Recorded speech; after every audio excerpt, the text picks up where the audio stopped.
Assalamualaikum warahmatullahi wabarakatuh. Bismillahirrahmanirrahim. Nahmaduka ya ghafuru ya syakuru. Mashalli wa sallim barik ala sayyidina maulana Muhammadin wa ala alihi wa sahbihi asma'in nama ba'du. Kula niki cerita ibadah sing ringan-ringan mawon. Tapi dadekne mlebu swarga. Amin. Terus kula badhe cerita siji mazhab Hasan Sadzili. Terus Hasan Sadzili niku tarekah sing dianut Gus Wafi. Kula nggih beberapa kali dapat ijazah saking Mbah Mun, saking bapak kula. Di antaranipun nggih pesen teng Gus Wafi, sebagian lewat kula ziarah teng Baruzak nggih. Baruzak Termas. Abdul Hasan As-Sadzili niku nate pas teng dalem ditamoni pemuda. Pemuda niku ngrutu. Di kampung kami banyak maksiat, di kampung kami banyak kesalahan. Niku sepundi? Jawab Abdul Hasan As-Sadzili niku ringan. Sing jelas mboten sragen. Contohnya mboten sragen. Sajane nggih persis, tapi zaman niku dereng ngeten sragen. Kok tenggen kula kathah maksiat ngeten-ngeten. Jawabe Abdul Hasan As-Sadzili enten ngoten. Man ahabba alla yu'sawaha fi ardi alla yu'sawahu fi ardi faqad ahabba alla tadhara maghfiratuh wa alla tadhara syafaatuhu sallallahu alaihi wasallam. Dadi wong bayangno donya ora ana salah iku padha karo ora kepengin roh ghafure Allah Subhanahu wa ta'ala. Mulane mazhab Sadzili paling bandel, ngurusi wong bandel paling bandel nggih mazhab Sadzili. Ngger kiai Sadzili iku ora umate macam-macam. Mulane teng Indonesia niku penak, sing keturunan putih seneng nabi, sing ireng nggih seneng nabi, sing ora keturunan nggih seneng nabi. Mulane setan ku bingung.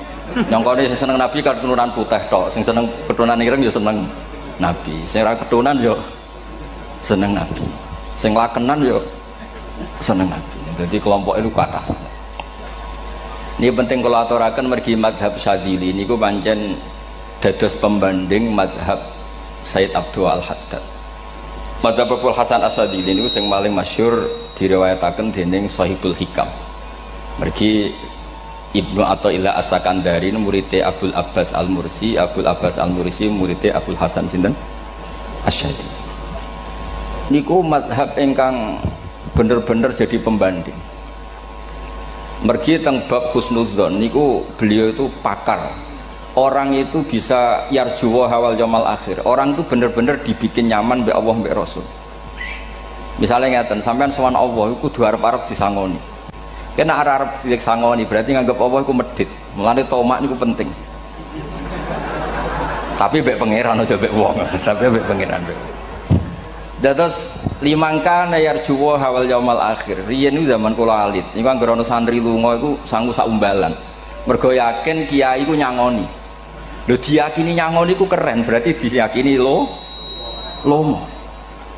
Lha kok yakin mlebu neraka, berarti nganggep Allah gak Rahman Rahim. Mulane yakin mlebu napa? Swarga. Mau modal urun maulid sak dina ora urun malah entuk. Terus niki rontok-rontok salah tapi semoga-moga itu sepuro pangeran. Nggih wau. Nak sampean bener niku sifat ghafuri Allah nganggur, nggih.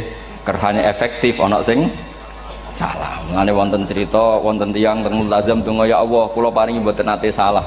Iku jawabe pangeran fa'ina adhu ghufra. Wong ora tau salah sifat ghafur iku nganggur. Niki cerita sing sampean aja niru kula. Niki cerita ilmu. Niku mazhab Abdul Hasan apa? Asy-Syadzili.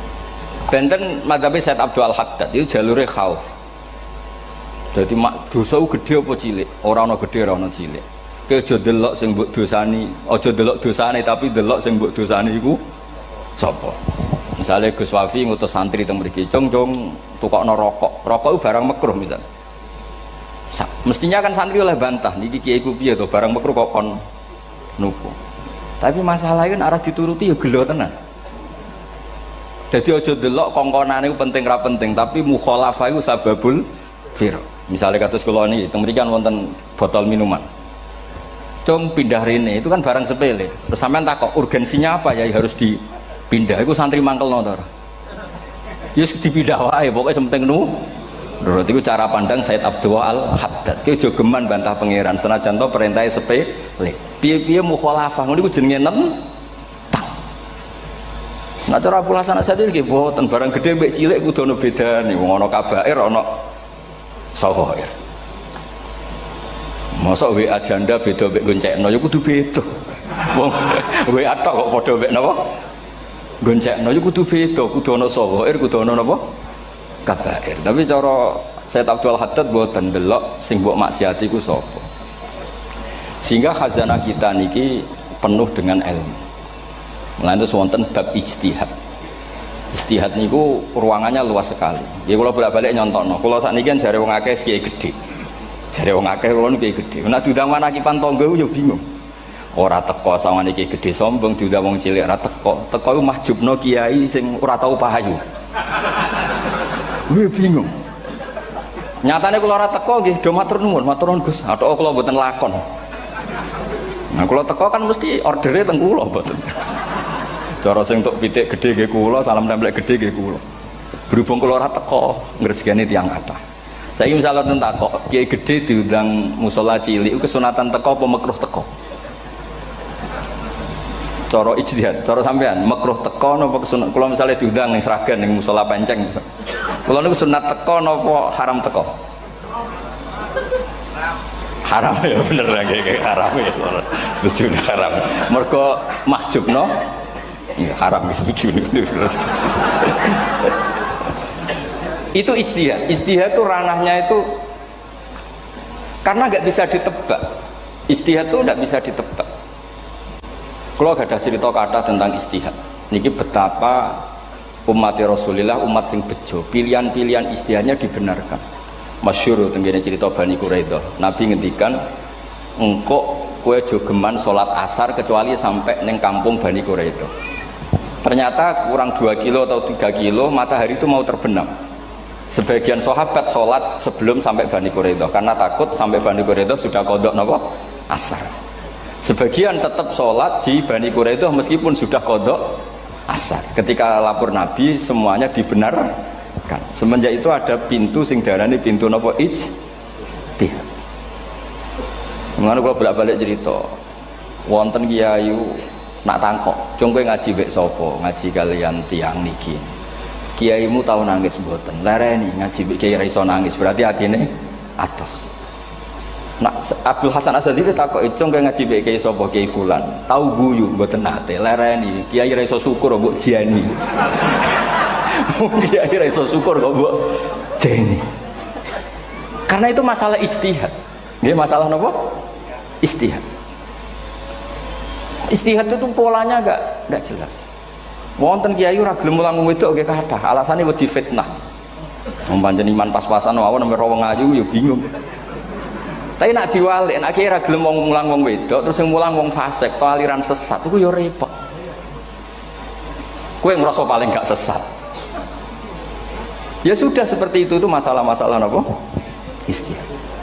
Nah, kalau tak cerita saat ini balik cerita tentang Burda. Burda itu nak ngelem Kanjeng Nabi. Niku pancen diilmoni tenan.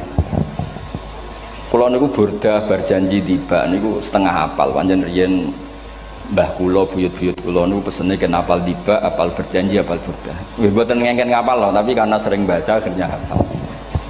Kalau beri beberapa contoh, ngelem niku nak mboten diilmoni itu kualitasnya ada bagus, tapi kalau diilmoni itu kualitasnya bagus. Kalau beri contoh begini.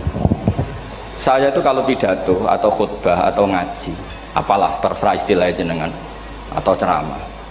Biasanya kalau seneng istilah ngaji, niku mesti ikuti sing gampang mawon wa ala alihi wa sahbi ajmain. Ajmain itu kalimatun fariqah bainana wa bainas syiah. Fa innana nukrimu jami'as sahabat. Ajmain itu kalimatun fariqah, kalimat pembeda. Kita ahli sunnah wal jamaah akramu jami'as sahabat. Ada kelompok sing akramu sahabian wa ahanu sahabian akhir. Sehingga ajmain itu harus kita baca. Itu karena itu kalimatun fariqah, kalimat pembeda. Kata-katanya hanya ajmain. Begitu juga berjanji itu nak ngelem Nabi niku wa ba'du fa'aqul wa Muhammad bin Abdullah bin Abdul Muttalib wasmu Syaibatul Hamdi Humidat Hisaluhus Saniyah. Karena ketika Rasulullah memaklumatkan jadi Nabi itu problemnya itu nasabnya siapa? Orang-orang yang di Palestina, di Israel, di Yordan, di Syam kalau dulu itu alamatnya Nabi itu harus turunan Ibrahim. Ibrahim sementara orang Syam menurut pengetahuan orang-orang Yahudi Syam. Maka saya berjanji menunjukkan dulu kalau nasabnya Muhammad tuh ini. Terus sampai warafuhu ilal khalili Ibrahim, terus ila dzabih Ismail nisbatuhu wa muntama. Terus setelah itu terus beliau ngendikan wa adnanu bila raibin inda dzabil ulumin sabiyah ila dzabihi ismail nisbatu wa mun tamam. Terus ketika berjanji di Karang itu sudah ada faham-faham yang seakan-akan babahnya Nabi itu ada masalah. Terus beliau ngendikan ini Syaibatul Hamdi, Sayyid Abdul Muthalib itu orang yang ketika buka Ka'bah, buka Zamzam, saurip-uripe muji pangeran. Terus banyak lagi wasumi'a fi sulbihin Nabi sallallahu alaihi wasallam dzakarallaha ta'ala walab. Mbah yang ini bahkan dengar ketika Nabi masih di punggungnya membaca tasbih. Terus sampai fa'azim bihi min ikdin ta'allaqat kawakibud durriyah wa kaifala wa sayyidul akramu sallallahu alaihi wasallam wasitatuhumun tak. Nabi itu orang suci, makanya harus lewat rahim yang suci, harus lewat bapak yang suci, mbah yang suci, sampai ila khalilir rahman Ibrahim alaihis salam.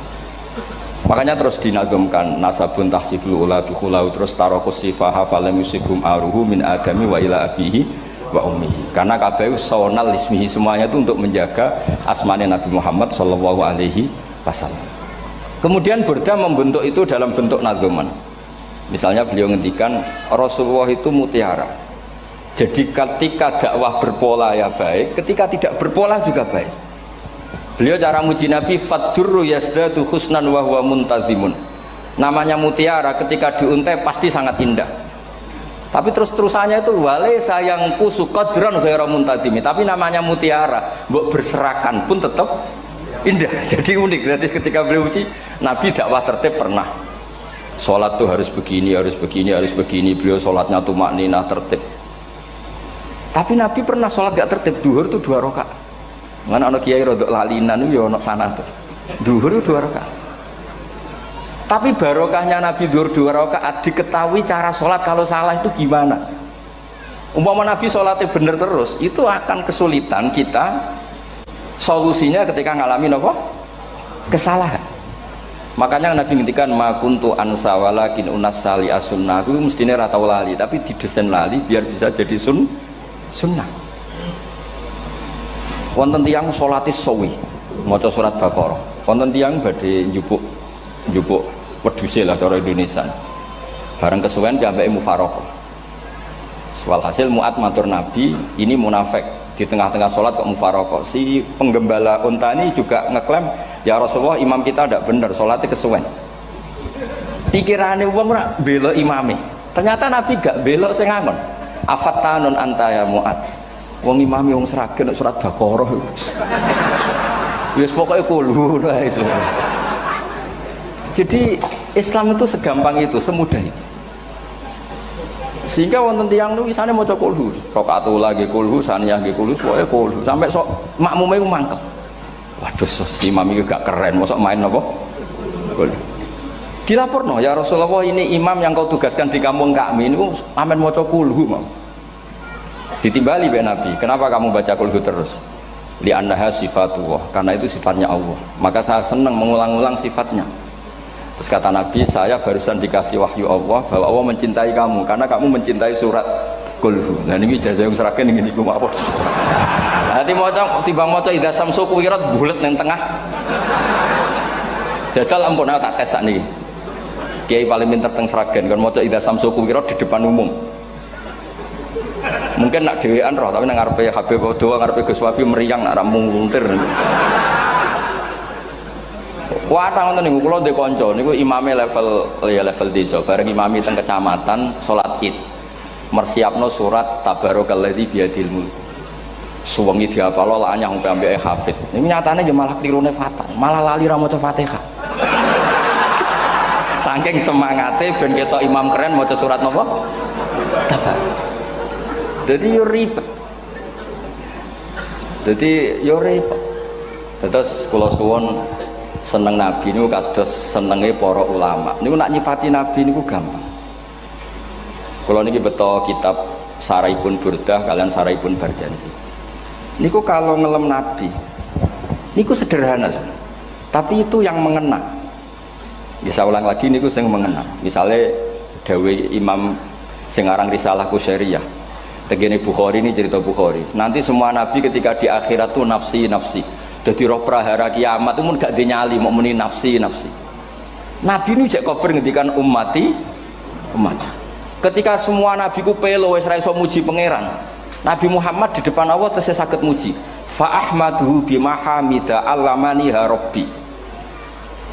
Ketika nabi lain sudah tidak punya nyali bilang alhamdulillah, Rasulullah masih punya nyali bilang alhamdulillah. Sehingga fa Muhammadun ahmadu min ghairi. Hampir semua ulama ngendikan ahmadu yang Muhammad itu afal tafdil. Fa Muhammadun ahmadu min ghairi.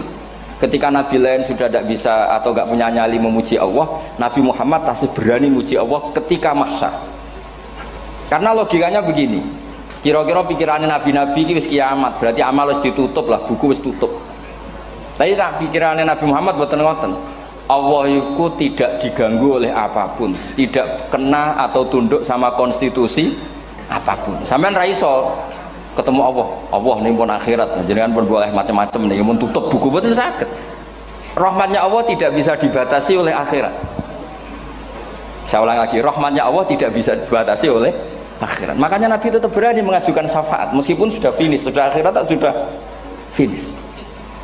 Sehingga Nabi muji-muji Allah, akhirnya Allah ngendikan ya Muhammad irfa' ra'sak wasal tu'tah wasfa'tu syafa'. Sudah Muhammad, kamu minta apa tak kasih. Akhirnya beliau minta hak napa? Syafaat, disebut maqamam mahmud. Dan ini kula waos kitab kersane orisinil niki betapa sayangi Rasulullah SAW tentang kita. Ketika nabi lain tidak punya nyali kecuali mikir dirinya sendiri, jadi aku punya ngendikan nafsi-nafsi, Nabi Muhammad kesih ada nyali ngendikan apa ummati umat. Itu bukti bahwa nabi itu nggak pernah nggak mikir umatnya. Wala sawfa yu'tika rabbuka apa? Fatar. Ini nabi cek jawab, fa la ardo wa wahidun ummati finnar. Kalau engkau memberi saya sampai saya puas, maka saya tidak puas dan satu dari umatku masih menjadi ahli napa? Neraka. Ini kalau waos nak sampean orang nangis kebablas. Niki cerita betapa Rasulullah SAW niki jarang tiang maos niki kalau waos kersane tambah mahabbat dengan Rasulullah SAW. Dados niki kalau cerita ketika Rasulullah ketemu pangeran teng Sidratil Muntaha niku diredaksekno burdah nggih diredaksekno burdah fakhusta kulla fakharin ghaira mustarakin. Engkau mendapat kehormatan yang tidak tersaingi. Fakhusta kulla fakharin ghaira mustarakin. Jadi engkau mendapat kehormatan yang tidak akan tersaingi. Wajusta kulla maqamin ghaira mustahami. Atau wakhusta kulla maqamin ghaira mustahami. Dan engkau mendapat satu derajat yang enggak mungkin tersaingi. Mustaham itu enggak tersaingi lah. Walhasil ternyata derajat itu apa? Gini ku ketika Rasulullah ketemu Allah Ta'ala teng Sidratil Muntaha niku Sayyidah Aisyah radhiyallahu anha tangklet, ya Rasulullah mal ladzi auha ilaika rabbuk idz qala fa auha ila abdihi ma auha. Qala ya Aisyah aturidina anta alami ma la ya'lamuhu Jibril wala Mikail wala nabiyyun mursalun wala malakun muqarrabun. Nggih, Aisyah, bagaimana mungkin kamu tanya sesuatu yang bahkan Jibril itu tidak tahu, Mikail itu tidak tahu, dan semua malaikat yang dekat maupun nabi yang jadi rasul semuanya tidak tahu hubungan saya, kedekatan saya dengan Allah membicarakan apa. Niku sing dimaksud burdah kaima tafuza biwaslin ayya mustatarin wonten sing maca ayyi mustatarin anil uyuni wasirrin ayya muktatamin. Jadi nabi ketika ketemu Allah di Sidratil Muntaha itu ada misteri yang hanya nabi yang tahu. Nabi niki ibu-ibu harus bangga Sayyidah Aisyah jenenge bojo wanita tanglet. Ambek nabi itu sing ngeles. Itu rahasia yang Jibril saja tidak tahu, Mikail saja tidak tahu, masa kamu tanya? Niki khase wong putri ini. Ya Aisyah, as'aluka bi Abi Bakrin ila ma a'lam tani. Gimana cara Jawa tak kadak nomor tuamu nak gak gelem cerita. Terus kunane kuno niku nggih wong wedok niku saged ngancam. Jadi kamane wis ngancam. Aku lapor bapakku, aku digo mulih sampean rati bojo kabare. Ya rada ribet njenengan ngadepi wong wedok niku lagi ribet. Terus faqala akhirnya Nabi cerita, tapi ya tentu tidak semuanya diceritakan. Inni lama kuntu qaba qausaini qultu Allahumma innaka adzabta al-umam ba'duhum bil hijar wa ba'duhum bil masih. Oh ya, ini halaman 63 62 tentang kitab Khasyatul Bajuri alal Burdah. Ya, kitab Hasyatul Bajuri alal Burdah. Ya Allah, Engkau menyiksa umat-umat sebelum umat saya, sebagian bil hijarah wa ba'dum bil mashi wa ba'dum bil khosfi. Fama anta fa'ilun bi ummati. Lalu yang akan kau lakukan untuk umatku itu apa? Reputasi jenengan sama orang-orang yang durhaka itu selalu menyiksa. Ada yang pakai batu, yang dilikuifaksi, ada yang pakai ini. Mosok umatnya kekasih jenengan podo ngoten. Berarti Nabi ku mun nego lah. Nego supaya gak sama. Faqala unzilu alaihimur rahmah min ananis sama wa ubaddilu sayiatihim hasanat. Ndak, saya ndak seperti itu dengan umatmu. Waman sa'alani a'taituhu waman tawakkala saterusé. Terus wa fid dunya asturu alal usad wa fil akhirah usyaffi'u kafihim. Orang-orang yang masih maksiat di dunia tak kasih hak tobat, dan nanti di akhirat tak kasih hak syafaat. Engkau tak kasih hak syafaat. Mulane ini penting dingertosi, bilih ukuran Nabi baik itu gampang nak sampean ngaji ngangge ilmu. Syafaati li ahlil kabair min ummati. Sok syafaatku kanggo ngomong sing salah akeh. Wong Nabi ku ra melok dosa kok mikir nyafaati. Nak rapi-apike wong ra mungkin. Wong sing dosa iku sampean, sing salah sampean, sing mikir solusine Kanjeng. Nah, lho wong kok apikane ngono iku gak mungkin ta wong. Wong sing salah ku sampean, sing diutang yang sampean, sing kasus ku sampean, sing mikir Kanjeng. Nah, itu cara ulama ngelem Kanjeng Nabi. Mulane khodam tuhu bimadihin astaqilu bihi dzunuba umri madha fi syi'ri wal khodami. Dadi aku ngelem Nabi iku sebagai bentuk ngelem sing ndadekno dosaku ben disepuro pangeran. Misalnya kita suka Alphard, muji Alphard, suka Innova, muji Innova, suka kebun, muji kebun. Sing ribet tuh nak suka hewan, seneng kucing nggak ngelem kucing. Lu bareng ngelem Kanjeng Nabi kok ora iso. Lane jari Burdah, aku iku ngelem apa tau iso, mosok aku ora tau ngelem Kanjeng Nabi. Makanya terus beliau hidupnya, kemampuan syairnya didedikasikan hanya nggo ngelem Kanjeng Nabi Muhammad sallallahu alaihi wasallam. Makanya terus ngendikan wa huli kholasi khaira multazim. Saya dedikasikan kecerdasan saya untuk ngelem Kanjeng dan Nabi, dan itu solusi terbaik. Lalu nak ngelem Kanjeng Nabi kadang kebablasan, sampai dikritik banyak ulama karena kebablasan. Gini masyhur beliau ngendikan wala yadi ka rasulullah jahu kabi idzal karimu tajalla bismi muntaqimi. Wonten naskah sing tahalla duka wau teng mriki diwaos napa tahalla napa tajalla tahalla ya. Wonten naskah tahalla wonten tajalla artosipun ngeten. Ya Allah, nabimu ini engkau gelari nabi yang ar-raufur rahim, sebagaimana yang sering disebut Habib Ali Al-Habsyi. Jika nabimu itu ar-raufur rahim, maka ketika engkau mau menyiksa saya dengan atas nama engkau al-muntaqim, zat yang tukang nyiksa, yang menyiksa, maka gelar engkau kepada nabi yang ar-raufur rahim itu kamu kemanakan? Jenengan kudu konsisten, terus kadung ngarani nabi ini jenengan raufur rahim. Maka sifat jenengan yang muntaqim jangan pakai dulu, karena saya ini umatnya Nabi yang kamu beri gelar Raufur Rahim. Paham tak jenengan? Maksudnya ya aja sida nyiksa wong kadung mbok arani Raufur Rahim. Dadi wala yadi ka Rasulullahi jahu kabi idzal karimu tajalla tatahalla bismimun takim. Terus sekarang Burdah jenenge Muhammad. Allah kadung janji wong sing jenenge Muhammad ora bakal disiksa. Sebetulnya maknanya ya Muhammad Sayyidul Anbiya nih. Tapi ketika ono panggilan Muhammad ke depan, Muhammad gak boleh disiksa. Jeneng kula nggih Muhammad. Terus Burdah nu saking yakine ngendikan fa innali zimmatan minhu bi tasmiyati Muhammadan wa huwa afal khalqi biz zimman. Gusti jenengan kudu eling nami kula niku Muhammad. Wong sing jenenge Muhammad itu ora oleh disiksa. Padahal maksudnya ora oleh disiksa kan kanjeng Nabi Muhammad, tapi piyambake namine Muhammad. Terus ngendikan malih in ati dzamban fama ahdi bimuntaqidi minan nabi wala habli bimun sorim. Gusti kula pun iman mbek jenengan. Iman itu nilainya tertinggi. Jenenge iman nilai tertinggi, maka iman nggak bisa dibatalkan hanya karena saya salah.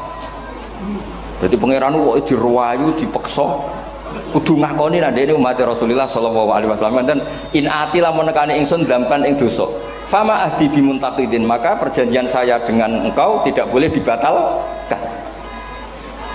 Itu termasuk hebatnya umat Rasulullah sallallahu alaihi wasallam, apapun salahnya niku tetap diakoni umat Rasulullah sallallahu alaihi wasallam. Mergo termasuk kelebihan Nabi itu gak ada hak napa syafaat. Nggih eling-eling termasuk kelebihane Nabi uga ada hak napa syafaat. Meskipun kita tetap khawatir jenenge dosa ge istighfar, tapi aja dadi putus asa mergo napa in anti dzamban fama ahdi bimuntaqidi minan nabiyyi wala habli bimun sharim. Terus niku cerita-cerita madhe ulama teng Rasulullah sallallahu alaihi wasallam. Mereka milih kata-kata sing wong apik eling terus. Nggih eling terus. Wau kados wau fadurru yasdatu husnan wa huwa muntazimu wa laisa yang kusu qadron ghairu mun. Jadi dulu tuh pernah ada faham-faham sing cara zahiri hadis iku abai nabi itu seperti ini cara zahiri hadis. Tapi ahli sunnah wal jamaah terus di pendapat bapake nabi babe nabi iku min ahlil jannah. Mergo apa? Wa kaifala wa sayyidul akramu sallallahu alaihi wasallam wasitatul muntaqo. Nabi itu orang suci, pasti lewat rahim-rahim yang suci. Minal aslabi thahira ilal arhamiz zakiyatil fakhira. Itu logika yang dibangun. Sehingga terus mantep baru kayak wau mau sedibak mau berjanji kiyakan wong Islam an-nabi min abihi wa ila jaddi wa ila jaddi jaddi sampai Adam niku kabeh tarokus sifaha falam yusibhum aruhu min adami wa ila abihi wa ummi. Begitu juga masalah iman. Soal misalnya ada pertanyaan ilmiah, lalu Ibrahim gimana? Karena nanya Azar itu kafir. Zaman ada Nur Rasulullah Shallallahu Alaihi Wasallam, Azar belum kafir. Setelah intikal ke Ibrahim, baru Azar kafir. Atau ada yang menjawab istilah abun di situ itu majaz. Sebetulnya Azar bukan bapak kandung, tapi apa? Paman. Selalu ada jawaban ilmiah dari ulama-ulama ahli sunnah wal jamaah. Tapi kalau pesen teng jenengan, sementing niku mau sedibak berjanji nopo burdan itu ada 1-2 bait yang jenengan tahu maknanya, sehingga nanti kualitas mahabbah kita, kualitas kecintaan kita pada Rasulullah Shallallahu Alaihi Wasallam niku tambah. Misalnya ngeten, kula kan nekuni tafsir ya, ada ayat rubama yawaddul ladzina kafaru law kanu muslimin. Niku hampir semua fasir konsensus sepakat jengben nak wong Islam mlebu neraka. Niku sampean kudu donga, nak mlebu neraka muga-muga jejer wong kafir sing kecangkeman. Niku dinyek. Jarene iman nekani mau oleh jutene neraka padha wae aku. Apa meneh misale sampean hafal Quran jejer wong sing hafal, jare kapit kok ora mlebu napa? Neraka. Kudu ana sing ngenyek. Mergo Allah nu tersinggung sakwise ana wong sing napa? Ngenyek. Akhirnya Allah tersinggung. Niku sing diceritakno tiba. Wa izzati wa jalali la ja'altu man akhlasa li bisyahadati kaman kadzdzababi adkhiluhumul jannata bi rahmati. Ora iso wong dekne tauhid apapun salahe wong dekne ndek tauhid ora ngarah dadi ahli neraka selawase kaya wong kafir. La ja'altu ora bakal gawe sapa ingsun man akhlasa li bisyahadah orang yang tauhidnya benar kaman kadzdzababi sebagaimana orang yang tidak bertauhid sama saya adkhiluhumul jannata bi rahmati. Padahal Allah dilapuri malaikat, malaikatnya kira diprovokatif. Malaikatnya lapure wajadnahum asrafu ala anfusihim wa wajadna amalahum minadz-dzunubi ka amsalil jibal. Jare pangeran wis timbang seputi Gusti, wanane salah tok. Reputasine salah tok. Ghairu annahum yasyaduna alla ilaha illallah wa anna muhammadar. Niku jawabe pangeran wa izzati wa jalali la ja'altu man akhlasoli kaman kadzdzababi adkhiluhumul jannata bi rahmati. Nah, lafat-lafat seperti ini kita akan punya harapan ketika ndelok umat sing carane iman tesih blepotan, carane salat cek blepotan, carane zakat cek blepotan. Kita selalu punya harapan barokahnya iman, barokahnya mahabbah ning Rasulullah sallallahu alaihi wasallam, mereka tambah hari tambah baik. Jangan beragama yang tidak punya harapan, karena agama ini bagi yang punya harapan. Dimangka yarjuwa wal yaumal akhir, bukan yang tidak punya harapan. Kanjeng Nabi sekaruan Nabi orang terbaik dilarani wong Taif, disiksa wong Mekah. Niku malaikat usul kula siksane ya Rasulullah karena mereka menghina kekasih Allah. Mereka ada iman. Nabi masih punya harapan. Mungkin mereka ada iman. Tapi asallah ayyukhrija bal arju ayyukhrijawah min aslabihim may ya'budu wa la yusyriku bihi syai'an. Bapak orang iman, aku cek di harapan anak putune iman. Dan sedekah Rasulullah sallallahu alaihi wasallam. Saniki kata bapak era poso, anaknya melok TPQ, bareng poso juk gendong, akhirnya bapak izin melok poso. Bapaknya maca Quran ra tau, bapaknya nekani wisuda anaknya hafid. Mana bapaknya ora kena dibentuk, ya arep-arep napa? Anaknya. Nah anaknya ora kena dibentuk ya arep-arep putune nganti Imam Mahdi turun ngoten mawon. Pokoke agama niki limangka nayarjuwa wal yaumal akhir. Terus kula suwun sak napa madzhab Abdul Hasan Asyadzali. Nggih pancen madzhab niku kathah, tapi kula suwun agama teng zaman akhir dawuh Mbah Mun kudu kathah rojae. Nggih mergi walladzina amanu asyaddu hubbal lillah. Dawuh Imam Ghazali ar-roja yuqaddam alal khauf. Mergo roja dadekno mahabbah. Orang yang punya harapan itu lebih mudah mahabbah. Dan hubungan kita dengan Allah itu hubungan mahabbah. Ini ku walladzina amanu asyaddu hubbal lillah. Saman roh anake nawakal kok hubungane putus asa mesti maksudno. Tapi nek hubungane iso wae saiki nakal so ben gak. Iso wae saiki goblok so ben gak. Senajan to so ben ra terbukti lah, penting hidup itu ada harapan. Guys, penting hidup itu napa? Ada harapan. Kata ulama ngendikan afdhalul ibadah intidharul farad. Apa-apa ibadah selalu punya napa?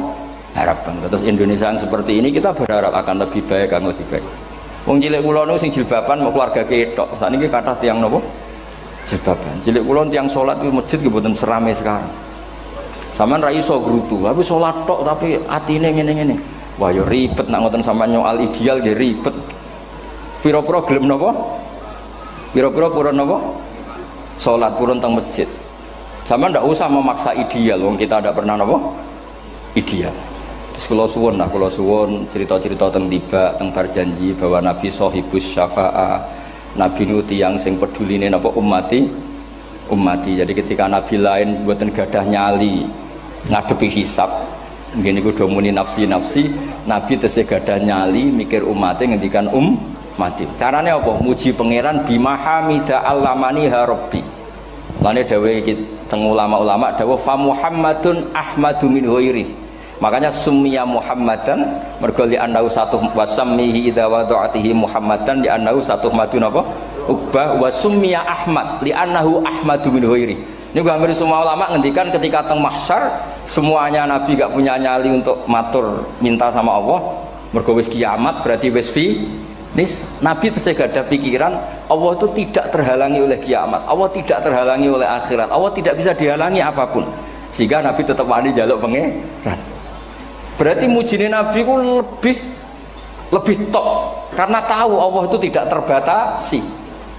Nah karena Allah tidak terbatasi, podo-podo Allah wapian, wis tak jaluk kanggo umatku sing mati alat tauhid. Berhubung Nabi ngoten terus Allah ngendikan ya Muhammad irfa ra'sak napa wasal tu'tah wasfa tusaffa. Muhammad kepala kamu angkat, kamu minta apa saya turutin. Terus Nabi minta hak napa syafaat. Seseorang bertobat. Dulu umatnya Nabi Musa ada yang menyembah anak sapi, ijel itu, harus tobat. Itu tobatnya ekstrim betul. Kalau tobat sekarang kan cukup istighfar sama istighosah. Kalau dulu enggak, liyak tulal bari umingkum al mujrima, yang terbebas dari dosa menyembah anak sapi, membunuh yang terlibat atau pernah menyembah anak sapi. Makanya ayatnya apa? Fatubu ila bari'ikum faqtulu anfusakum. Ya, jadi orang-orang yang pernah menyembah anak sapi itu tobatnya apa? Faqtulu anfusakum. Sebab itu semua ulama berkewajiban menerangkan nasa mansuh. Sampai Sayyidina Ali suatu saat ada mubalek atau ustadz itu ngajar di masjid, ditanya, kamu tahu nasa mansuh enggak? Enggak tahu. Terus kata Sayyidina Ali, berhenti jadi mubalek, lisensinya dicopot. Dicopot, kemudian halakta wa ahlakta, kamu rusak juga merusak. Kenapa demikian? Logikanya begini, semua nabi itu kan panutan.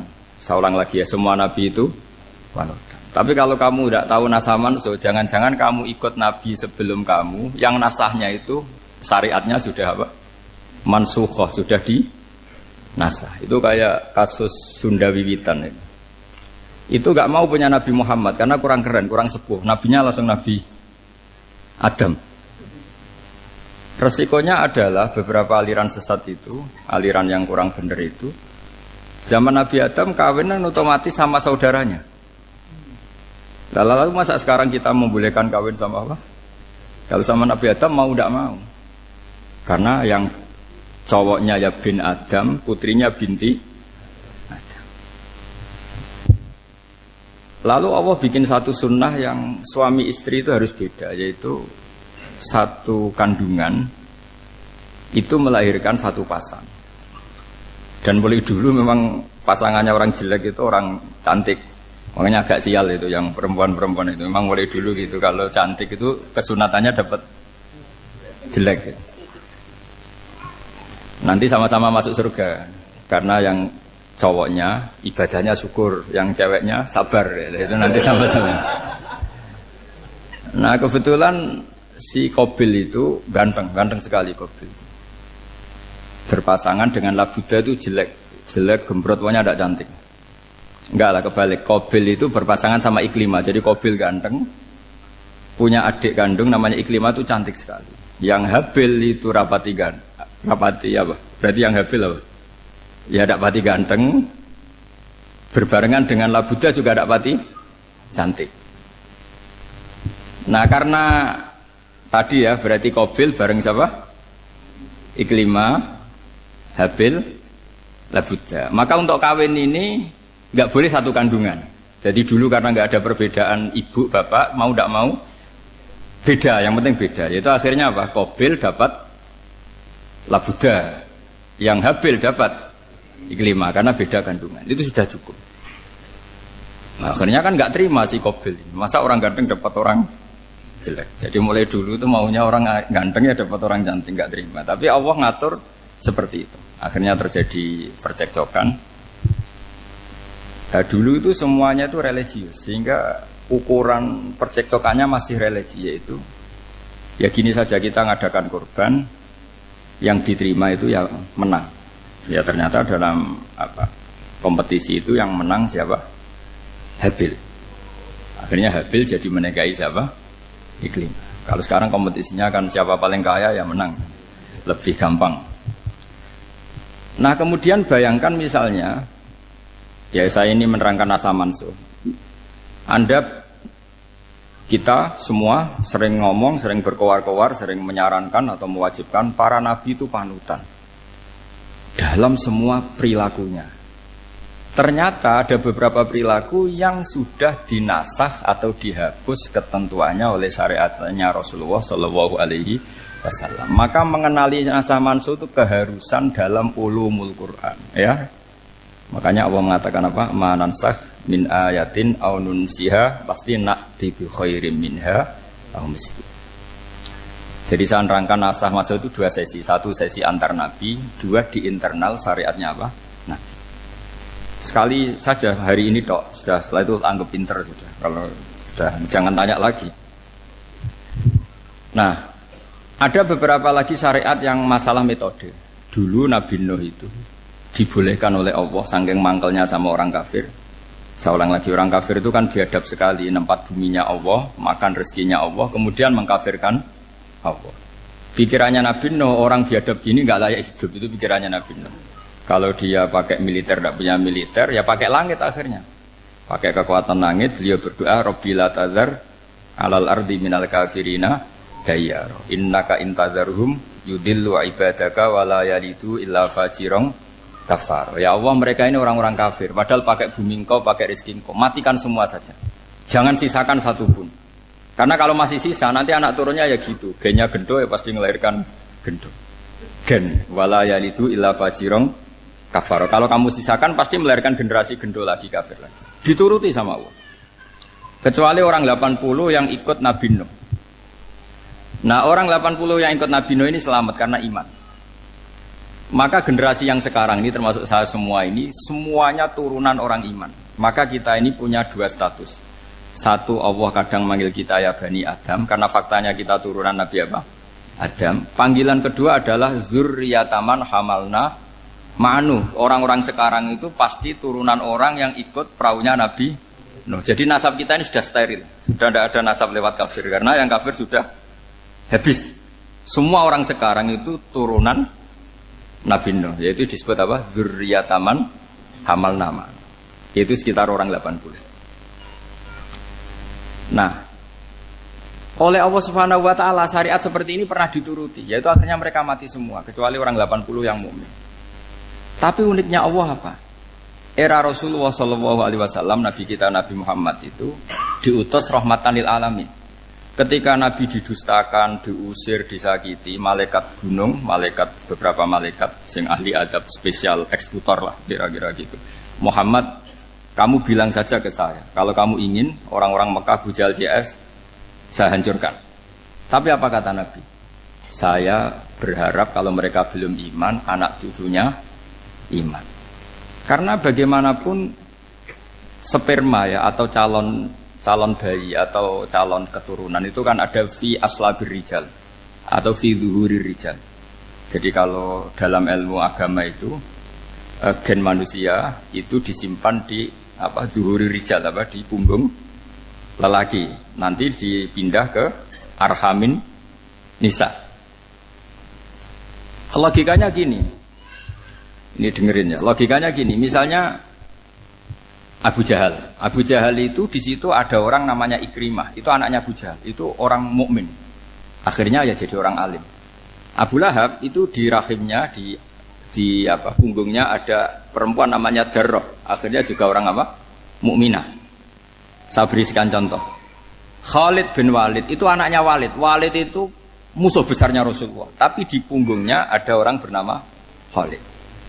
Ini dengerin. Nah di punggung ini kira-kira Allah sudah tahu apa belum? Jawabannya sudah tahu. Artinya kalau ini mati atau kamu bunuh, kamu sebenarnya nggak bunuh orang kafir saja, bunuh calon orang mukmin yang sekarang masih bersemayam di punggungnya orang-orang kafir. Jadi bisa saja orang yang sedang kafir itu ada sekian calon generasi yang suatu saat mukmin. Itu syariat yang diajarkan ke Rasulullah SAW.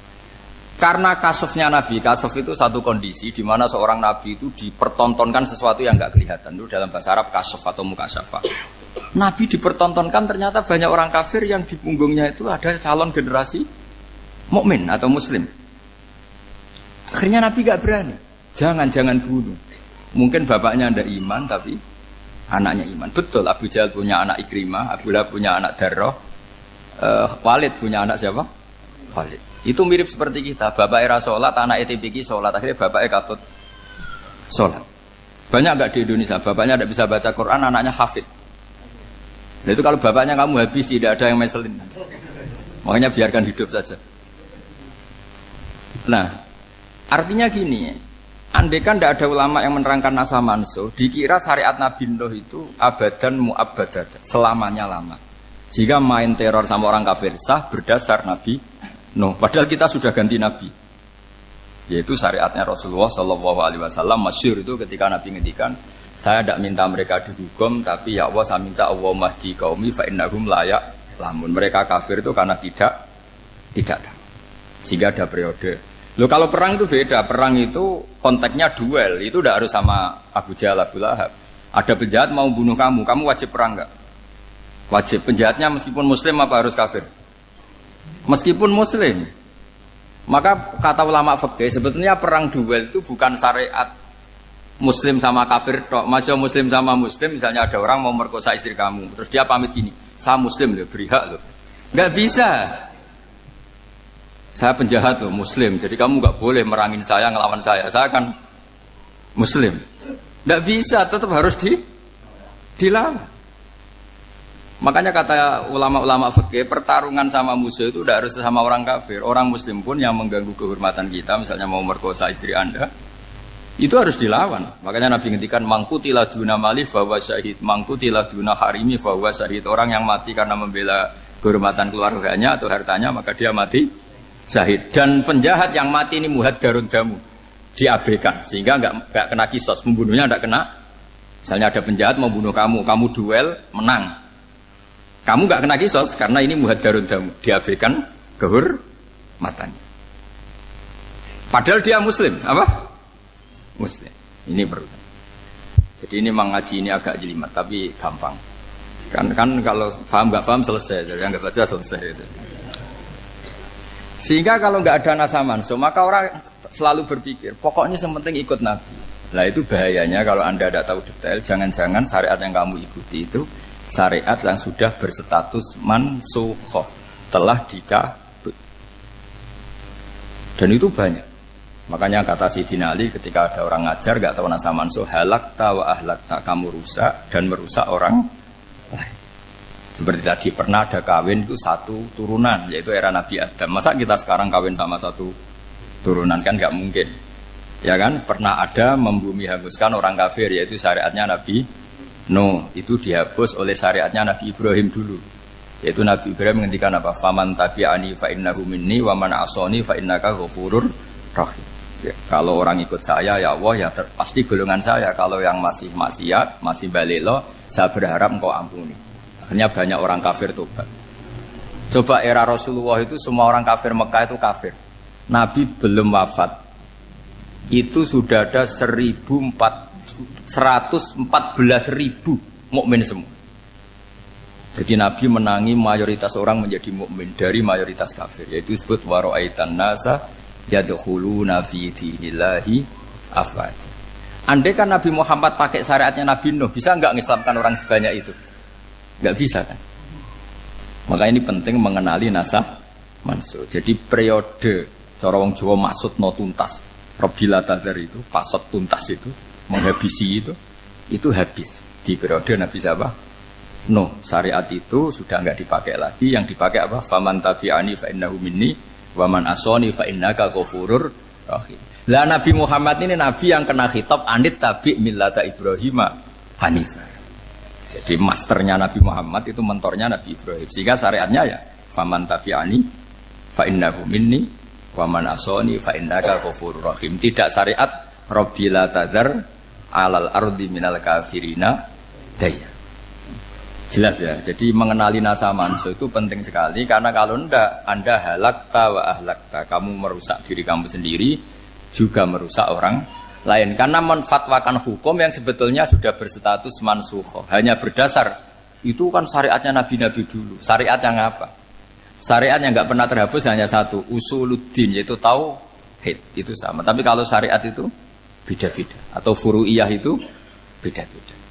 Yaitu tadi saya beri contoh era Nabi dulu, kalau ada pakaian najis dipotong, dibuang. Era Nabi Muhammad dicuci. Orang kafir dihabisi oleh langit.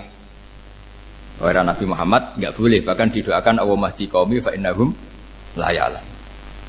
Di Qur'annya apa? Wa in ahadum minal musyrikin astajaraka fa'jirhu hatta yasma'a kalam Allah tsumma ablighu ma'mana. Jadi kalau ada orang kafir enggak boleh main dihabisin, mereka beri peluang untuk mengkaji kitabullah hatta yasma'a kalam Allah. Kalau mereka sudah berpeluang ngaji, harus tsumma ablighu ma'mana, harus dijamin keamanan. Ya, karena apa? Dzalika bi annahum qaumul la ya'lamun. Bagaimanapun mereka memang karena tidak tahu. Nah, kenapa tidak tahu? Enggak. Karena tadi mereka tertutup oleh kultur yang beratus-ratus tahun. Mbah-mbahnya mereka menyembah batu, menyembah berhala. Ya tahunya itu ya Tuhan. Bagaimana Anda bisa menjelaskan sesuatu yang sudah beratus-ratus tahun kan tidak gampang. Maka ada periode dimaklumi. Apa? Kalau era sampean kan, mosok waktu disembah saking gobloknya orang. Kamu lahir kan sudah nyembah Allah, tidak nyembah batu. Bayangkan kalau kamu jadi mereka. Wong perut kamu saja disuruh makan pizza sakit kok, karena saking lamanya makan sambal kan gitu. Kamu bilang perempuan Indonesia saja cantik kok, saking lamanya jadi orang Indonesia. Padahal orang Indonesia tanyakan orang Eropa, cantiknya di mana? Kamu lahir di Afrika, bilang orang Afrika itu cantik, tanyakan orang Eropa, cantiknya di mana? Hitam gitu kok. Jadi orang itu pasti terkooptasi oleh sekelilingnya. Orang Afrika akan bilang wanita Afrika itu cantik. Coba tanyakan orang Eropa, cantik apa enggak? Belas. Orang Eropa yang kulitnya gitu kata orang Eropa indah, kata sampean koyok anaknya kebo katanya kulitnya. Jadi orang itu akan terkooptasi oleh sekelilingnya. Bayangkan kalau semua orang nyembah berhala terus kamu tidak, alasan kamu apa? Kan menentang mayoritas. Dan itu berat. Maka dimaklumi oleh Allah, dzalika bi annahum qaumul la ya'lamun fi manah panyeruah. Nah, pemakluman ini yang mulai sekarang terkikis. Orang main pukul saja enggak mau ngaji. Enggak mau ngaji Quran secara kafah. Jadi fatwanya Islam kafah tapi ngajinya Quran enggak kafah. Ngambil 1-2 potongan ayat dipakai dalil. Jadi Islamnya inginnya kafah tapi ngajinya Quran enggak. Kalau kafah ya hafal 30 juz itu. Kalau mau ya, kalau mau kafah ya hafal berapa? 30 juz. Makanya saya sering bilang, saya sering dinasihati orang karena belum tahu saya ini hafal Quran. Bapak harusnya Islam itu kafah. Kata saya ya dimulai dari konsep Islam itu kafah dulu, apa ya hafal Quran secara kafah. Jadi ini penting saya utarakan. Bahaya sekali orang mengenali Islam tanpa mengenali nasah mansukh. Karena beberapa syariat Nabi sebelum kita itu berstatus mansukh. Terus contoh berikutnya, ini nasakh mansukh antar Nabi apa khusus internal Nabi? Antar Nabi aja agak selesai nih sampai subuh aja agak selesai. Contoh yang paling keren mungkin cowok semua senang. Nabi Dawud dulu istrinya berapa? 99. Nah itu kalau masih halal itu kan berarti jenengan tuh punya istri berapa? Wah itu kan ngeri betul. Punya satu aja repotnya gitu apalagi berapa? Punya 99. Terus kamu bilang gini, ini kan syariatnya Nabi Dawud, Nabi kan bisa diikuti. Pernah ada periode di mana seperti itu boleh. Jadi makanya mau tidak mau ngenali nasakh mansukh itu harus. Kalau enggak ya kamu masih berkeyakinan boleh beristri berapa?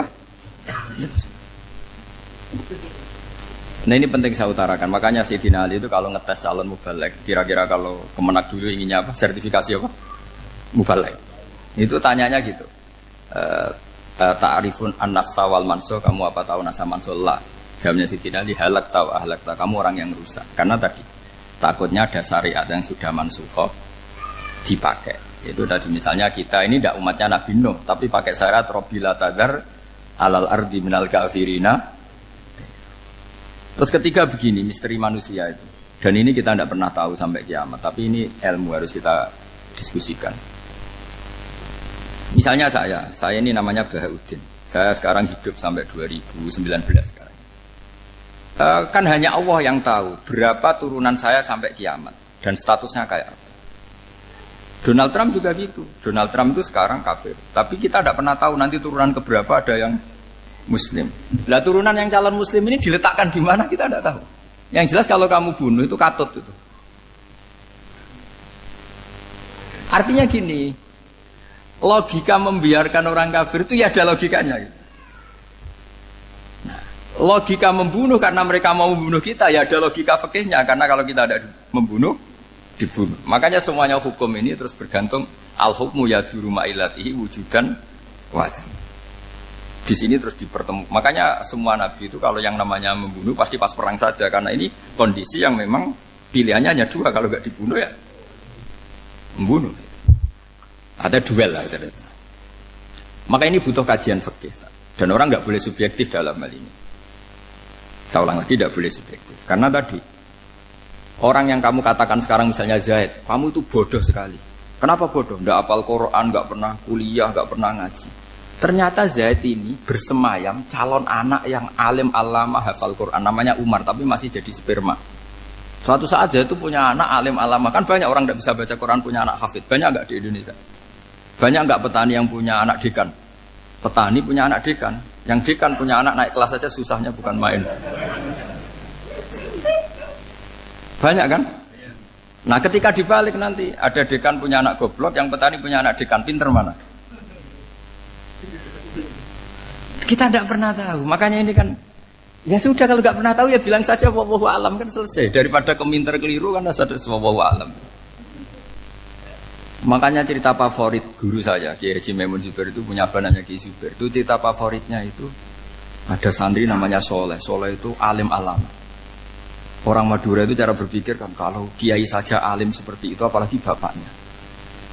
Pas bapaknya main ke pondok, santrinya ada ribuan. Bapaknya main ke pondok itu, sholat itu ya gak bener, gak sesuai sunnah Rasul lah kira-kira gitu. Sudah sholat itu gak bener, apa-apa gak bener. Masih ditakwil sama santri Madura, karena orang Madura itu kultus. Mungkin khilaf itu satu khusus, pokoknya perlakuan khusus. Suatu saat saking bodohnya orang itu, kenceng tuh pinggir musola. Wah ini nggak bisa ditakwil lagi, akhirnya nggak bisa ditakwil tuh nggak.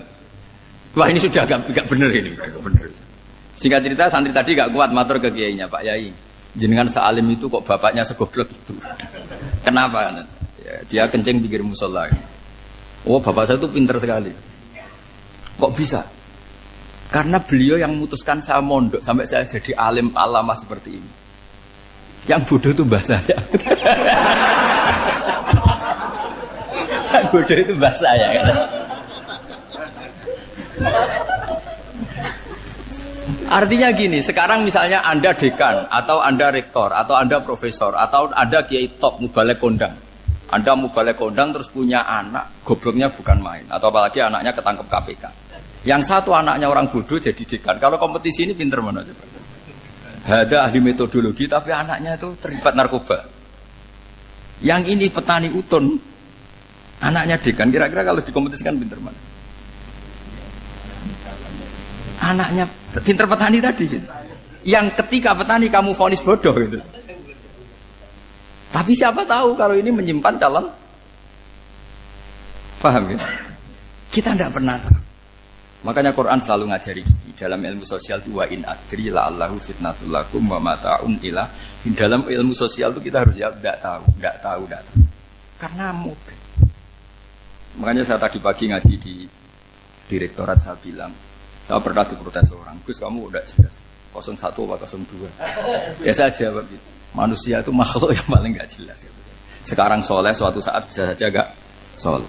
Yang sedang gak soleh suatu saat soleh. Sesuatu yang mungkin rubah kok kamu fanatik itu gimana? Nalarnya itu gimana? Coba kita tahu dulu Wahsy itu pembunuh Hamzah, akhirnya mati mukmin ya enggak? Padahal orang yang sangat dibenci Rasulullah karena membunuh Sayyid siapa? Hamzah. Sa'labah yang tukang itikaf di masjid akhirnya su'ul khatimah. Kita tidak pernah. Lah kalau nggak pernah tahu ya tidak usah terlalu fanatik biasa saja. Kayak jenengan seneng saya itu ya saya tidak tahu sampai kapan ya. Saya seneng sampai kapan ya tidak tahu. Kayak suami istri itu. Pas nikah harmonis bulan madu sampai kapan bertanya. Yang jelas paling awet itu pasangan jelek itu pasti nggak awet.